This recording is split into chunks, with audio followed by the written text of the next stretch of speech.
Você já ouviu falar de impérios que tentaram alcançar a eternidade, mas foram engolidos pelo tempo? Babilônia foi um deles. Mas e se eu te dissesse que séculos depois da sua queda, o maior império do mundo, Roma, tentou ressuscitar seus escombros e deixá-los sob suas águias douradas? Não por poder, não apenas por território, mas por ego, por glória, por uma obsessão quase pessoal, ser comparado a Alexandre, o Grande. Isso não é só história. É a colisão de dois impérios que marcaram a humanidade.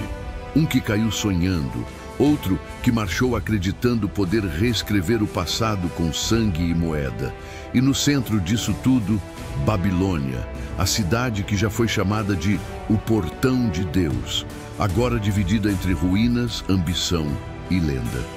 Babilônia foi uma das civilizações mais antigas e influentes do mundo antigo, sendo por muitos séculos o coração palpitante da Mesopotâmia. Uma cidade onde deuses eram esculpidos em pedra e onde reis se acreditavam divinos. Mas o que poucos contam, e o que você vai ver agora, é que os romanos não queriam apenas conquistar Babilônia. Eles queriam possuir seu legado. Para eles, tomar Babilônia era como estender a mão até Alexandre o Grande e dizer: nós também chegamos até aqui. Muito antes de qualquer bandeira romana sonhar em tremular na Mesopotâmia, Babilônia já tinha atravessado eras de ouro e desintegração. Após a morte de Nabucodonosor II, o último rei capaz de manter a cidade unificada, o Império Neobabilônico começou a definhar. E foi em 539 a.C. que Babilônia foi tragada por outra potência emergente, o Império Persa. Ciro, o Grande, não só derrotou Belsazar, o último rei babilônico, como tomou a cidade praticamente sem luta. Uma das conquistas mais impressionantes da antiguidade pela forma com que foi executada, com mais diplomacia do que guerra. Mas se Ciro a dominou com estratégia, Alexandre o Grande a conquistou com visão. Em 331 a.C., depois de esmagar o exército persa na Batalha de Gaugamela, Alexandre entrou em Babilônia como um rei prometido pelos próprios deuses. Ele não destruiu a cidade, ele a reverenciou. Planejou torná-la a capital do seu Império Oriental, mas o destino tinha outros planos. Sua morte precoce em 323 a.C. selou o fim desse sonho, e com ela começou a lenta dissolução do papel central de Babilônia no mundo. E se você já está vidrado nessa linha do tempo, onde impérios surgem, caem e tentam vencer o tempo com espada e memória, então você é exatamente o tipo de pessoa que esse canal foi feito para alcançar. Se até aqui você aprendeu algo novo, se sentiu parte dessa jornada, que a escola jamais contou com essa riqueza de detalhes, então prova que esse conteúdo precisa continuar existindo. Deixe o like agora mesmo. Isso ajuda o algoritmo a entender que a história ainda importa. E se inscreve no canal, porque esse foi só o começo. Ainda vamos atravessar muitos séculos juntos. E você vai querer estar aqui quando a próxima ruína revelar seu segredo. Após a morte de Alexandre, seus generais transformaram o mapa do antigo Império Macedônico em um tabuleiro de ambição e traições. Babilônia foi tomada por Seleuco I Nicátor, fundador do Império Seleucida. Embora ainda grandiosa, a cidade começou a perder protagonismo. O novo centro de poder migrou para Antioquia e outras cidades ao norte. Babilônia foi lentamente esvaziada de sua importância política e religiosa. O que antes era o coração de um mundo, agora batia fraco, como um eco de glórias antigas. Com o surgimento do Império Parta no final do século III a.C., Babilônia foi novamente engolida por uma potência. A capital dos partos foi estabelecida em Ctesifonte, às margens do rio Tigre, não muito distante de Babilônia, mas com foco e energia completamente diferentes. Para os partos, Babilônia era uma relíquia, não uma joia a ser lapidada. Com o tempo, ela foi relegada ao esquecimento estratégico. Ainda era citada em textos, ainda era respeitada por seu passado, mas já não era o centro de nada.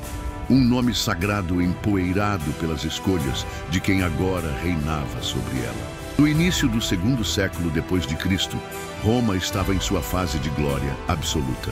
O imperador Trajano, um dos maiores estrategistas da história romana, sonhava alto. Seu império já se estendia do norte da África até a Britânia, mas ele queria mais, muito mais. E seus olhos se voltaram para o Oriente, onde a Mesopotâmia, e com ela Babilônia, ainda vivia silenciosa sob domínio parta. Para Trajano, essa terra não era apenas estratégica, era mítica. Era o elo entre Roma e as lendas antigas. A Mesopotâmia era o pulmão das rotas comerciais do Oriente. Rios como o Tigre e o Eufrates conectavam cidades inteiras, enquanto as estradas secavam os passos de caravanas ricas em seda, especiarias e metais. Era uma região vital e Roma não poderia permitir que seu maior rival, o Império Parta, continuasse a controlá-la. Em 115 d.C., Trajano iniciou sua ofensiva. Partiu com legiões preparadas, marchando em direção às montanhas Taurus e depois descendo em direção ao coração da Mesopotâmia. Ele não queria apenas conquistar cidades. Queria plantar estandartes romanos, onde o tempo parecia ter parado desde Alexandre. A campanha de Trajano não foi uma investida impulsiva. Era uma operação cuidadosamente planejada, com movimentos coordenados em duas frentes. Enquanto ele marchava do oeste em direção à Mesopotâmia, o comandante romano Lúcio Quieto se deslocava a partir do Mar Cáspio rumo ao oeste. Era uma manobra de pinça. Dois exércitos romanos convergindo sobre o coração do território parto. Era uma dança de guerra, milimetricamente calculada, onde cada passo tinha uma intenção. Sufocar os partos, cortar suas rotas de suprimento, quebrar sua moral. As legiões de Trajano avançavam pelas rotas comerciais, não apenas destruindo, mas ocupando. Ele estabelecia guarnições permanentes, erguia fortalezas provisórias e deixava para trás uma rede de domínio visível e imponente. Cidades importantes como Nísibis e Batina caíram sob controle romano. Elas não eram apenas pontos no mapa, eram portões. Portões de entrada para os grandes rios, para as mercadorias, para a narrativa do império. Com cada cidade tomada, Roma cravava um novo dente no corpo já enfraquecido do Império Parto. E quanto mais avançava, mais Trajano via seu sonho se aproximar, alcançar Babilônia e fazer história. No ano de 116 d.C., Trajano já tinha dobrado o território parta em vários pontos. A Mesopotâmia estava praticamente em mãos romanas, mas ainda faltava algo. A cidade lendária, a joia do passado, Babilônia. Mesmo em ruínas, mesmo desbotada pelo tempo, seu nome ainda carregava um peso capaz de alimentar o orgulho de qualquer imperador. Para Trajano, não se tratava apenas de completar uma campanha.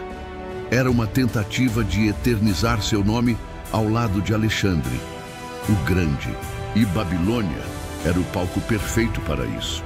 Ele cruzou o Eufrates e avançou em direção a Dura-Abené, uma região ao norte da antiga Babilônia. Pelo caminho, subjugou diversas cidades. Algumas resistiram, outras simplesmente se renderam à sombra das águias romanas. Quando finalmente chegou a Babilônia, o que encontrou não foi uma cidade vibrante ou uma muralha intransponível. Encontrou um nome, uma lembrança viva, mas fragilizada. Babilônia não ofereceu grande resistência. As fontes sugerem que a cidade foi tomada quase sem luta, reflexo de sua decadência e da falta de estrutura militar. Mesmo assim, para Trajano, pisar ali era como pisar na história e inscrever seu próprio capítulo nela. Babilônia, oficialmente sob controle romano, Trajano agiu rapidamente para dar à cidade um novo rosto.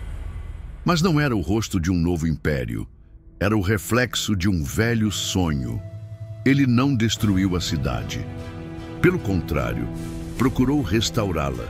reativou estruturas administrativas, instalou presença militar e declarou Babilônia como parte formal da recém-criada província da Mesopotâmia. Tudo cuidadosamente calculado para simbolizar uma transição, de ruína antiga a marco de uma nova era imperial. Pelo menos esse era o plano. Mas por trás de cada gesto militar havia também uma obsessão pessoal. Trajano via Alexandre como um espelho e Babilônia era a moldura. Ele chegou a organizar um sacrifício cerimonial na casa onde Alexandre havia morrido. Aquele gesto, mais simbólico do que prático, era uma tentativa de absorver parte da glória do lendário conquistador. Uma fusão espiritual entre passado e presente. Entre um império grego morto e um império romano vivo, mas igualmente ambicioso. Enquanto suas legiões fortificavam estradas e consolidavam posições ao redor da cidade, Trajano alimentava esse desejo secreto, que seu nome ecoasse pelos séculos como o homem que reconectou Roma ao maior legado da antiguidade. Acreditava estar moldando o futuro, mas a realidade logo mostrou que ele estava apenas retocando as cinzas do passado. Babilônia, apesar de ocupada, era uma cidade cansada. Suas estruturas estavam fragilizadas, sua população era reduzida e o fervor de resistência ainda palpitava em regiões vizinhas. Roma tentou organizar a região, construir estradas, erguer fortalezas e impor ordem. Mas nada se firmava com facilidade. A resistência parta, mesmo enfraquecida, ainda persistia. Grupos isolados começavam a sabotar guarnições, e as linhas de abastecimento se tornavam cada vez mais esticadas. Além disso, o próprio Império Romano começava a sentir o peso da sobrecarga. Os soldados estavam cansados, os cofres pressionados, os generais enfrentavam problemas logísticos e tensões internas. Trajano, agora envelhecido e adoecido, via seu grande feito se transformar num fardo pesado. Ele havia alcançado Babilônia, sim, mas não havia conseguido dominá-la no sentido pleno. O controle era instável, a permanência frágil. O que se sonhou como um domínio eterno se tornou uma província temporária e logo seria um ponto de interrogação no mapa do orgulho romano. No ano de 117 de Cristo, o destino selou a trajetória de Trajano. Enfraquecido e sem condições de continuar sua campanha, ele morreu em Selinos, na Cilícia, longe dos muros que tanto desejou erguer em Babilônia. Com sua morte, o império passou para as mãos de Adriano, um imperador de visão completamente diferente. Enquanto Trajano era a expansão, Adriano era a contenção. Ele via com clareza o peso que as novas conquistas representavam, distantes demais, instáveis demais, caras demais, e decidiu recuar. A retirada foi rápida e silenciosa. As tropas romanas deixaram a Mesopotâmia, incluindo Babilônia, quase sem resistência. Adriano compreendia que Roma não podia sangrar por terras que não conseguia manter. Babilônia, que por um breve instante havia se tornado romana, voltou a ser apenas lembrança. Para os partos, o recuo romano foi um alívio, uma vitória sem batalha. E para Roma, uma ferida no orgulho, ainda que estratégica. Assim terminou o sonho de fundir a glória de Alexandre com o poder de Roma. Babilônia, mais uma vez, escapava do controle de um império que acreditava poder domar o tempo com espada e decreto. A ocupação romana de Babilônia durou pouco, mas seu significado atravessa os séculos como um suspiro frustrado de grandeza. Trajano tentou fincar seu nome onde os deuses antigos sussurravam, mas encontrou apenas ecos. Sua tentativa de reconstruir o elo entre Roma e Alexandre foi bela, grandiosa e impossível. A Babilônia que Roma conquistou não era mais a Babilônia que o mundo temia ou reverenciava. Era um símbolo, um lugar onde o passado gritava mais alto que o presente. E quando Adriano ordenou a retirada, ele não apenas abandonou um território, Ele admitiu que nem todo império consegue moldar a eternidade. Os partos retomaram o controle, mas estavam longe de sua antiga força. Décadas depois, seriam engolidos pelos sassânidas, que também disputariam com Roma cada palmo do Oriente. Babilônia, no entanto, nunca mais seria o que foi. Transformou-se em ruína, em lembrança, em lenda. O Império Romano seguiu seu curso, mas a história da Babilônia mostrou ao mundo algo que nenhum conquistador queria ouvir. Há lugares que não podem ser possuídos, apenas respeitados. E é por isso que a verdadeira grandeza de Babilônia não está em quem a governou, mas no que ela sobreviveu.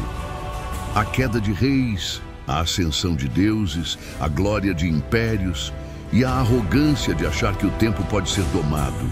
A Babilônia que Roma tentou conquistar não era apenas uma cidade, era um eco, um espelho do tempo, lembrando que nem todo império consegue dominar a eternidade.